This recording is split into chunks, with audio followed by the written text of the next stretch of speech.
ఇప్పుడు ఉన్న police officers ఇల్లీగల్గా చట్టానికి వ్యతిరేకంగా వీడియోలు ఎందుకు రిలీజ్ చేశారు? మేము చేయలేదని అప్పుడు అన్నారు. మరి ఇప్పుడైతే ఏమంటున్నారు? అదే ఫుటేజ్ చూపించి ఇన్వెస్టిగేషన్ క్లోజ్ అయింది అంటున్నారు. పోస్ట్ మార్టం రిపోర్ట్ రిలీజ్ చేయకుండా ఇన్వెస్టిగేషన్ ఎలా క్లోజ్ అవుతుంది?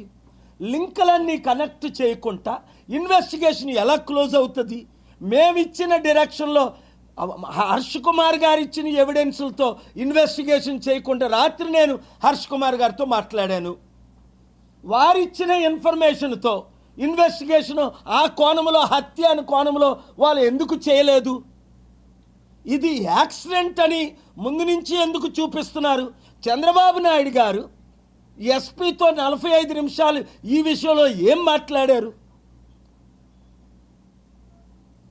మీరు దేవుణ్ణి తప్పించుకోగలరా? దేవుని ఉగ్రత తప్పించుకోగలరా? ప్రవీణ్ పగడాల రక్తం దేవునికి మొర పెట్టట్లేదా?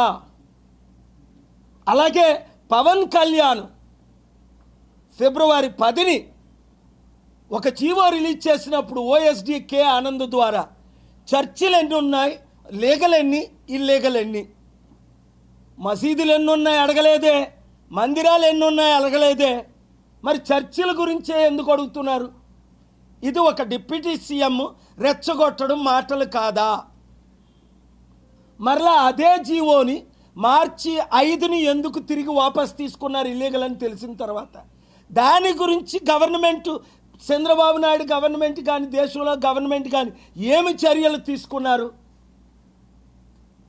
ఇవన్నీ ప్రశ్నలకు వారు జవాబు చెప్పాలి. లేదు అంటే భారతదేశం ఇప్పుడే 158వ స్థానానికి వెళ్ళిపోయింది, 197వ స్థానానికి వెళ్ళిపోద్ది. ప్రవీణ్ పగడాల ఏమన్నాడు? ఇండియాలో ఉన్న టార్చరు, పెర్సిక్యూషన్ ప్రపంచంలో ఎక్కడా లేదు.